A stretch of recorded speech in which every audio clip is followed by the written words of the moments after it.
Welcome back. Here we'll see in this video we'll see how you can add a new command to the XP6 operating system. So adding a command to XP6 operating system is very easy. You need to follow a certain procedure here. So the first thing what you need to do, we will create one C file under the XP6 directory. Then we need to modify the make file over there. There will change something. Then we run the XP6 operating system using make space QEMU -nox command. Okay, so do that first. So the first thing first, we need to create a C file over here. Okay, we'll use the nano editor, nano space new. Okay, I will give some file name, new file dot C. Okay, so this will be our command also as well as the file name. Okay, new file dot C. So we'll see the window appears like this. Here we'll write our first C program on XP6. Int main, the printf statement. So I will write the command.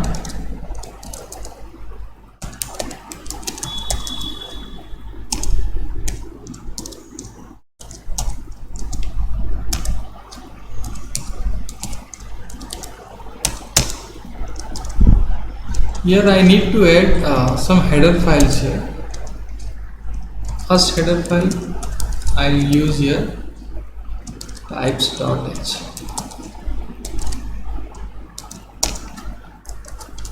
Second header file I will use here stat.h. Another header file I need to use here user.h. Okay, the printf statement, this one, there is a one here. It's on it like this printf statement, whatever you have read so far, like you can't see there is a one here. So there is a meaning to this one over here. We'll see this one later, but let us run this code. Okay, save this code first. So Control O, hit enter and Control X. Okay, so we have created a file, C file. The name of the C file is new file .c. Then we need to modify the make file. So open the make file in nano editor. Open it. There you can see some sections. This section name is OBJs, objects, but we will not modify this one. We need to modify two sections over here. Section 1 is our uprox. So navigate little down here. You can see there is a uprox, is the user programs are here. Okay, you need to modify that one. What you need to change? At the last of this uprox section, you hit enter and write the file name without .c extension. So our file name is new file / without .c extension, and there is a underscore. You can see underscore file name without .c extension with the /. You need to do it carefully. Don't delete anything or don't add anything to the make file, or else you can't run your XP6 OS. Don't do anything, just go down, and in the there is a section called extra section there. In the extra section also you need to make some change. The change here is your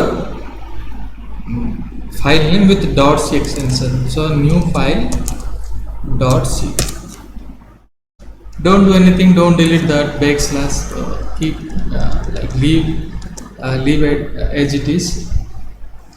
So we have modified. Once again I am saying on the extra section, you go to the last after zombie.c, you can add one file, that is new file.c. You can add one file name here, new file.c. Then you can go to this one where uproc section. Here is the uproc section. Here you can see uproc section is there. You need to add the file name with the .c extension. The syntax is like that: first underscore, the file name without .c extension, then there is a backslash. You can see like the structure is there, so we can do that. So again, you need to save this one. Control O, enter, and Control X. So far, what we have done, we have created a file name under the x86 directory. We have created a C file under the x86 directory, and we have made changes to the make file. Under the make file, uproc section and extra section. The next step is what? We will run the x86 OS. So how to run? You know it, right? Make space qemu -nos. So this is the command.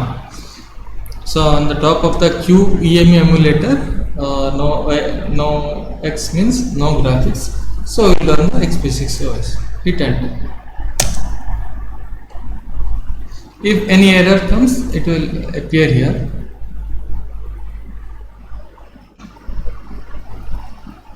Okay, so there is no error.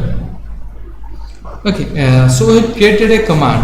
But let us see whether you can see that command in x86 OS or not. So type ls and it will list out everything. Here you can see our new command has been created. The name of the command is new file. So what a new file does, it just simply display one message. So I will give the command here, new file. It is not taking any argument, so type new file and hit enter. You can see welcome all. So what we did just now, we have created a command in x86. This is a simple command, but you can do like many things here. So we'll see in the subsequent lectures how to modify the existing x86 OS and how to add system call and commands and to enhance its features. Okay, so you know how to exit from this one x86 and then how to come back to the Linux. You need to press Ctrl A then X. Yes. So I will stop this video here.